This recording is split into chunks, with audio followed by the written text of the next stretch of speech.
Bonsoir à tout le monde, que le Seigneur puisse vous bénir dans vos maisons. J'espère que depuis la reprise, vous avez repris vos activités. Et ce soir, nous sommes ensemble encore dans nos maisons, en attendant de nous retrouver dans le lieu que nous avons choisi pour célébrer l'Éternel notre Dieu. Mais ce soir, j'aimerais tout simplement encore vous encourager, toujours vous encourager, parce que le message du Seigneur, c'est un message d'encouragement.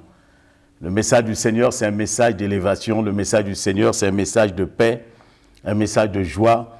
Comme pouvait dire l'apôtre Paul, l'évangile est une puissance pour le salut de quiconque croit.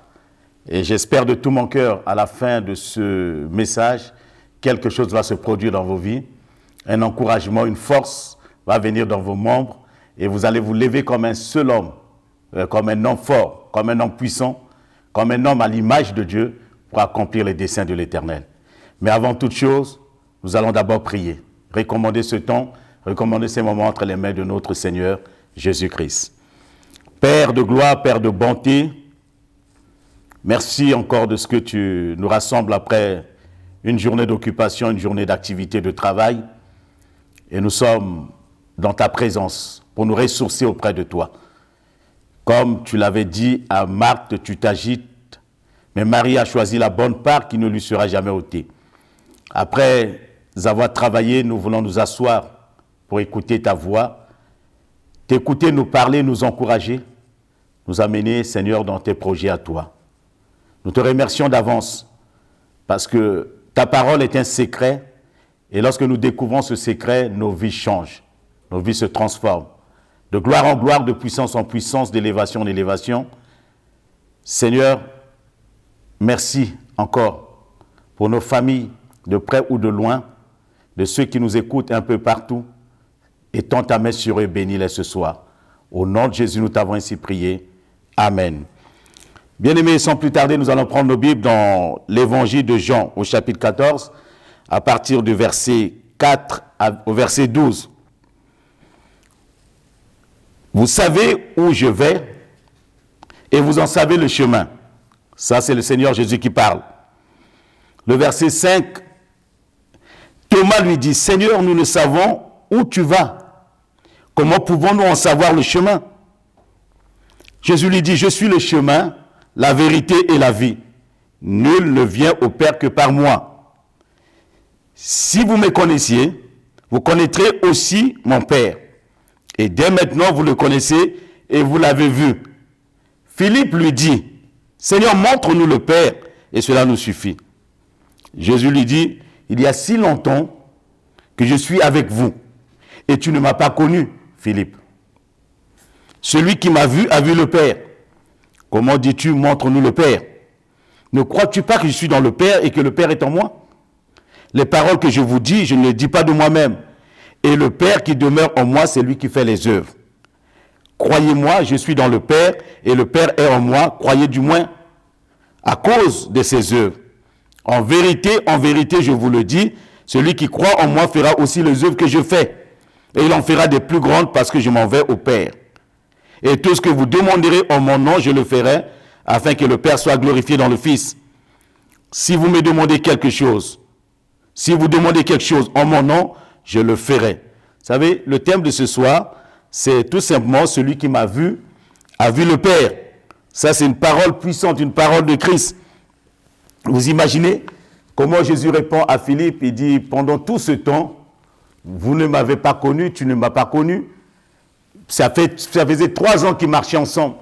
Ils étaient tous les jours ensemble, dans des voyages, dans des maisons, dans des moments de prière. Et quand Jésus parle de son aller, Philippe il parle du Père, Philippe lui dit, montre-nous le Père. Et Jésus lui dit, celui qui m'a vu, a vu le Père. Vous imaginez un peu, une petite histoire, on retourne un peu en arrière, nous avons vu Lot marcher avec Abraham. Mais Lot ne savait pas qui était Abraham. Pendant tout ce temps qu'ils ont marché, Lot ne savait pas qui était Abraham. Même Pharaon ne savait pas que Moïse était le nouveau libérateur. Même la femme de Potiphar, les chansons dans la prison ne savaient pas que Joseph allait être le chef du gouvernement. Ceux qui marchaient à l'époque avec Noé ne savaient pas que Noé était celui qui était en train de préparer quelque chose pour sauver leur vie. Mais ils ont méprisé. Et nous avons tendance aujourd'hui, bien aimés, en marchant avec des gens que nous ne connaissons pas. Ce soir, j'aimerais tout simplement que nous puissions nous asseoir et regarder ce que Jésus a dit et rentrer un peu en détail pour voir les choses. Quand Jésus dit à Philippe, pour Philippe, Jésus, c'était un homme de bien, un bienfaiteur, quelqu'un qui marchait avec eux, un homme intelligent, un homme qui connaissait un peu les choses de Dieu, mais Philippe était loin de douter que Jésus était le Sauveur. Philippe était loin de douter que Jésus, le Père, vivait en lui. Il écoutait les paroles, mais il ne savait pas que Jésus était réellement le Fils de Dieu. Dans l'évangile de Luc, au chapitre 6, le verset 40 nous dit, « Le disciple n'est pas plus grand que le maître, mais tout disciple accompli sera comme son maître. » Regardez, ça c'est une révélation. Tout disciple accompli sera comme son maître. Nous sommes des disciples de Jésus-Christ. Le plan de Dieu, le but et l'objectif de Christ est que nous soyons comme le maître. Tout disciple accompli sera comme son maître. C'est pour ça que quand Jésus dit, celui qui croit en moi fera les choses que j'ai faites, nous pouvons comprendre que son objectif, son but, c'était tout simplement de faire de nous des petits Jésus, ceux qui lui ressemblent, ceux qui sont comme lui, ceux qui marchent comme lui. Aujourd'hui, Christ n'est plus là. Mais c'est nous qui sommes là. Il est là en esprit, mais il vit en nous. Nous pouvons dire, celui qui nous a vus aussi a vu Jésus. Celui qui me voit doit voir Jésus. Il y a trois choses que nous devons tirer de ça quand Jésus parle. Premièrement, il dit, le Père vit en moi. Vivre avec le Père. Vivre avec le Père. Ça, c'est le premier point. Vivre avec le Père. Vivre la vie du Père. Pour démontrer à tout le monde que le Père est là. Vous savez, beaucoup de gens cherchent à voir Dieu. Mais quand nous vivons la vie de Dieu, nous démontrons qu'il y a un Dieu qui est là. Parce que nous sommes les représentants de Dieu. Un disciple ressemble à son maître. Quand Dieu a créé le monde, il a créé l'homme, il a dit que l'homme soit son ressemblant sur la terre des hommes, son référent. Parce que nous sommes l'image de Dieu. Nous sommes à la ressemblance de Dieu. Et Jésus dit, je suis celui qui m'a vu, a vu le Père. Je vis dans le Père, je suis dans le Père est en moi et je suis dans le Père. Et pour tout disciple qui est accompli, Christ vit en lui et les gens voient Christ au travers de lui.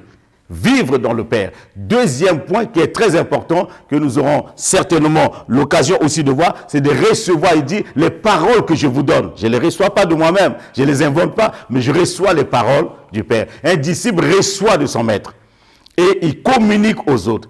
Un disciple va recevoir la parole. Il ne peut pas donner ce qu'il lui-même, il n'a pas. Il faut être d'abord l'élève. Il faut être d'abord sur ce que Jésus nous montre. À nous qui sommes les chrétiens d'aujourd'hui, lui, il a reçu du Père. Mais nous devons aussi recevoir de ceux qui nous enseignent pour que nous transmettons la même chose. Le troisième point, il a dit, croyez à cause des œuvres. C'est-à-dire, comme nous avons vu, Jésus a toujours dit, mon Père agit, moi aussi, et nous disons, nous aussi nous agissons. Nos œuvres doivent témoigner que Christ est dans nos vies. Nos œuvres doivent démontrer la véracité des Écritures. Et pour cela, pour les 3 points, regardons maintenant dans l'évangile de Luc au chapitre 15, le verset 11 à 32. Luc 15, verset 11 à 32.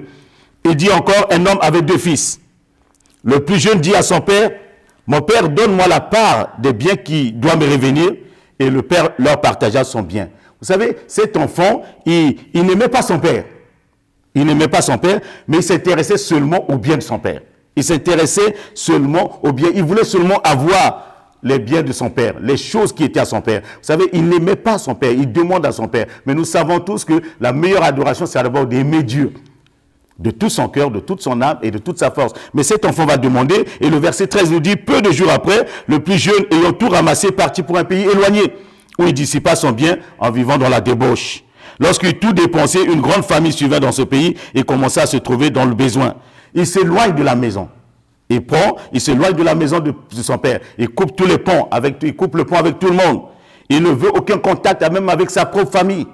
Il s'éloigne de tout le monde. Il méprise même l'autorité parentale de son père. Il s'éloigne et il veut être indépendant. Il veut se couper de son père. Et la Bible dit, il a tout dépensé et cette fois-ci, il commence à se trouver dans le besoin. Vous savez, bien aimé, quand nous quittons la présence de Dieu, nous nous retrouvons dans le désert.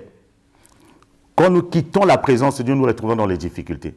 Quand Caïn a quitté la présence de Dieu, la Bible dit, il a commencé à errer. Il commençait à errer sur la terre des hommes. Mais le verset 15 nous dit quoi? Il alla se mettre au service d'un des habitants du pays qu'il envoya dans ses champs pour garder les porceaux. Il commence à travailler pour survivre. À faire ce qu'il ne devait pas faire dans sa vie. Vous savez, s'il restait chez son père, le travail qu'il faisait n'allait pas le faire. Et je prie qu'à partir de maintenant, tu vas faire le travail de Dieu. Non pas faire le travail pour faire plaisir aux gens, mais tu dois travailler pour la gloire de Dieu. Parce que tu es le Fils. Vous savez, la paternité, le test d'ADN révélait la paternité.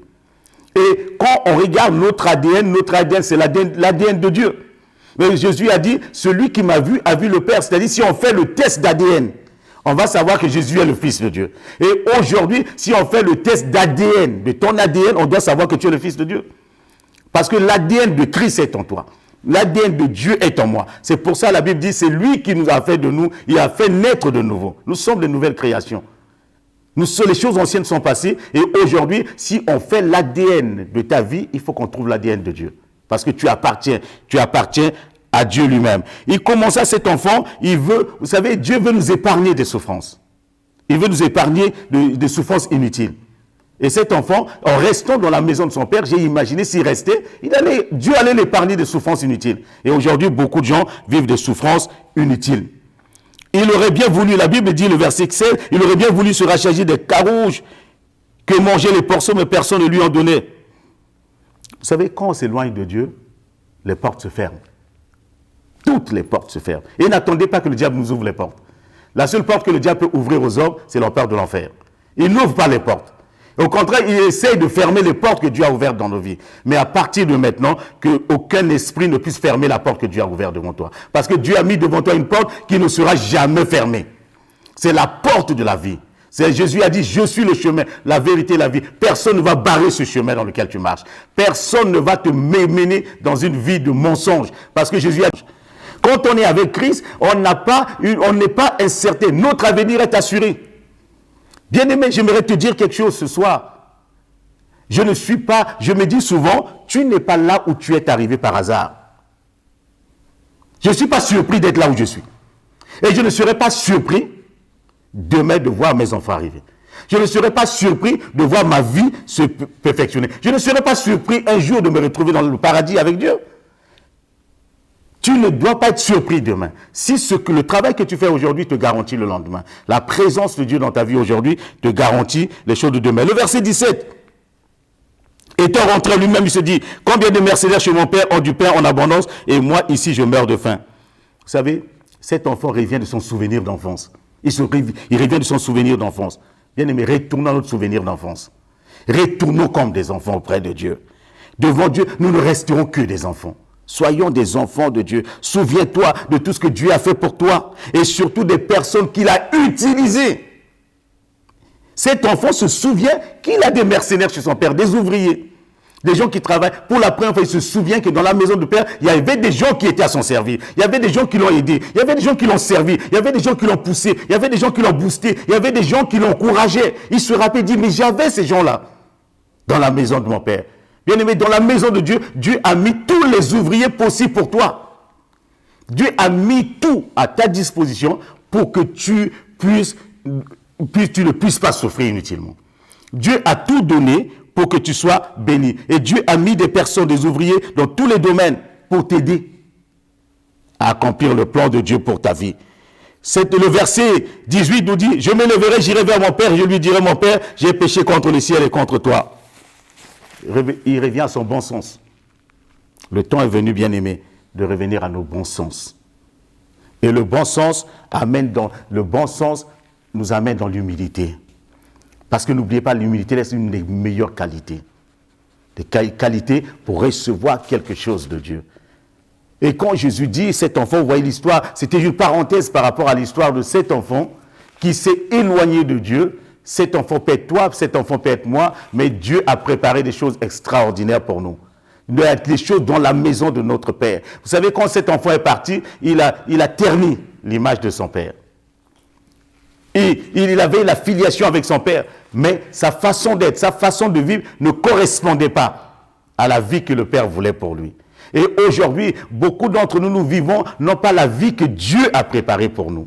Nous sommes en train de vivre une autre vie. Et je te prie, je t'en supplie ce soir de revenir à la vie que Dieu a pour toi. Parce que cet enfant a dit, non, je ne peux pas vivre comme ça. Je ne peux pas vivre une souffrance inutilement. Je ne peux pas mendier le pain. Je ne peux pas tourner les regards inquiets. Je ne peux pas vivre la vie que je vis. Parce que j'ai un Père. Et ce Père est vivant. Dieu est vivant. Jésus est vivant. Le Saint-Esprit est présent. Le temps est venu pour nous de vivre la vie que Dieu veut pour nous. Le temps est venu de retourner dans la présence de Dieu et de vivre la vie que Dieu veut pour nous. La Bible déclare, les esclaves sont à pied et les princes, les esclaves sont sur les chevaux et les princes marchent à pied. Le temps est venu pour le peuple de Dieu, les enfants de Dieu que nous sommes, parce qu'il y a l'ADN de Dieu en nous. Le sang de Jésus coule dans nos veines, que nous retournons dans la présence de Dieu. Si tu t'es éloigné, tu retournes dans la présence de ton Père. Tu retournes dans une vie de prière et qu'aujourd'hui, le monde veut voir où est Jésus-Christ. Les gens cherchent Jésus. Jésus est en toi. Regarde-moi un peu, bien-aimé. Jésus a dit, celui qui m'a vu a vu le Père. Qui était Jésus? Un homme qui allait de lieu en lieu en faisant du bien. À partir de maintenant, partout où tu passes, tu fasses du bien. Que partout où tu passes, tu fasses du bien aux gens. Je suis né pour faire du bien. Je suis né partout où je passe, que quelqu'un garde un bon souvenir. Partout où je passe, que quelqu'un puisse dire, un homme a vécu ici, il est parti. Parce qu'il allait de lieu en lieu en faisant du bien. On ne peut pas se réclamer de Christ et faire du mal aux autres. On ne peut pas se réclamer de Christ et détruire la vie des autres. Jésus guérissait les malades, qu'à partir de maintenant, tu t'occupes des malades. Tu commences à prier pour les malades, tu commences à visiter les malades, tu commences à prendre les nouvelles des malades et tu t'approches des malades. C'est comme ça que les gens vont voir Christ. Que faisait Jésus? Jésus avait la compassion. Que tu sois un homme de compassion, une femme de compassion. Que tu compatis aux douleurs. On ne se réjouit pas du malheur des autres. On ne se réjouit pas quand quelqu'un est dans l'échec. Jésus ne s'est jamais réjoui. Jésus était un homme accessible. Sois accessible. Sois accessible. Jésus n'avait pas peur du lépreux, mais n'aie pas peur des autres. Approche les autres.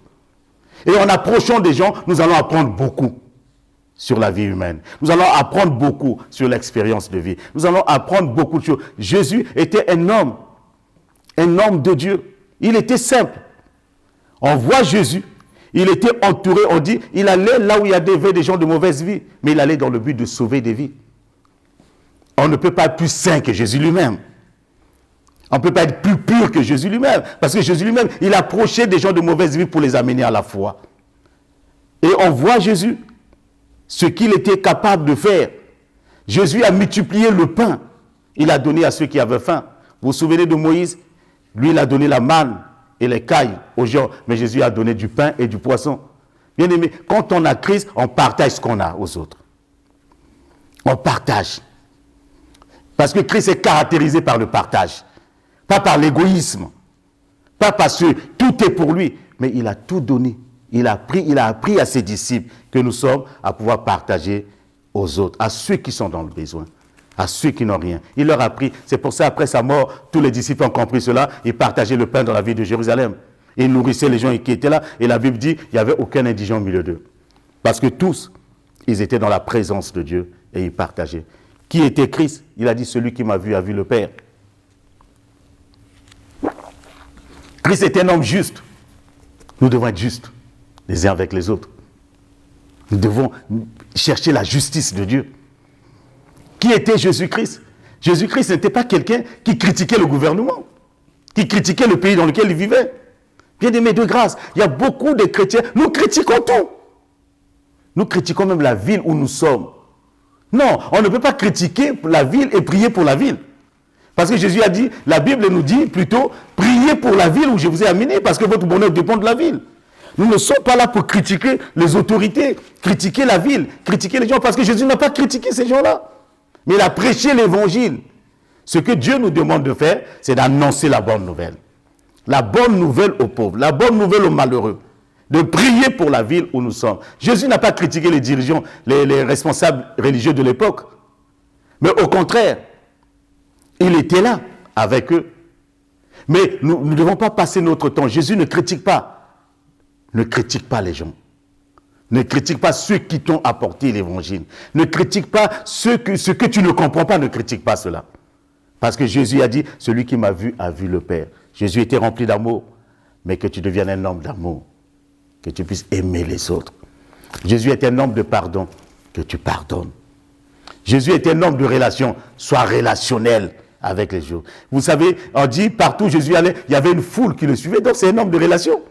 Les gens le touchaient, mais aujourd'hui, bien aimé, nous devons rentrer dans cette église de relation, nous devons être en relation. Déjà dans l'église et avec les autres. Si nous ne sommes pas en relation, comment les gens vont savoir que Dieu est au milieu de nous? Et là où Jésus était, il y avait la présence de Dieu, les démons étaient chassés. Les démons s'enfuyaient. Les démons étaient perturbés. Mais à partir d'aujourd'hui, que ta présence dérange l'enfer. Que ta présence dans un endroit dérange les mauvais esprits. Parce que tu as l'ADN de Dieu sur ta vie. Et ce soir, j'aimerais te dire, celui qui a vu, Jésus a dit, celui qui m'a vu a vu le Père. Et je rajouterai, celui qui te voit, le disciple de Jésus-Christ, a vu ton maître. Parce que l'élève ressemble à son maître. Et l'élève enseigne ce que le maître lui a enseigné. Que la paix de Dieu, que la grâce de Dieu, que Dieu te comble ce soir, que dans ta maison, tu sois un Jésus pour ta maison. Que là où tu vis, tu sois un Jésus pour ceux qui vivent autour de toi. Que tu sois un Jésus pour ceux qui t'entourent. Que tu sois un Jésus partout où tu vas, parce que tu es un disciple. Les gens ont reconnu les disciples, parce qu'ils ont été avec Jésus. Non seulement qu'ils ont été avec Jésus, mais ils ont fait ce que Jésus faisait. Et le temps est venu que nous puissions faire ce que Jésus faisait, en commençant dans nos maisons. La paix, la joie, le calme, la tranquillité, le partage, la prière, la tolérance, le pardon, tout cela que nous le pratiquons là où nous sommes. Et quand nous pratiquons ces choses sur nous, quand nous arriverons dans la maison de Dieu avec les autres, bien aimés, le paradis sera sur terre. Nous serons une église bénie, nous serons un peuple béni, nous serons un peuple de tolérance, parce que tout commence dans la maison. Si les choses ne se passent pas très bien à la maison, ça se passe très mal à l'église. Que le Seigneur te soutienne alors que tu es encore chez toi. Mais Dieu te prépare que lorsque tu seras au milieu d'un grand peuple, tu seras une source de bénédiction pour les autres. Que le Seigneur te bénisse. J'aimerais te dire, en te voyant, je vois Jésus-Christ dans ta vie. En te voyant, je vois la main de Dieu dans ta vie. En te voyant, je vois la grâce de Dieu dans ta vie. En te voyant, je vois la vie que tu vis. Et en te voyant, en t'écoutant, j'écoute les enseignements du Maître. Et en voyant tes œuvres, je vois les œuvres que Jésus accomplissait. Que le Seigneur te bénisse. Au nom du Père, du Fils et du Saint-Esprit. Amen. Bonne soirée à toi et que Dieu te garde.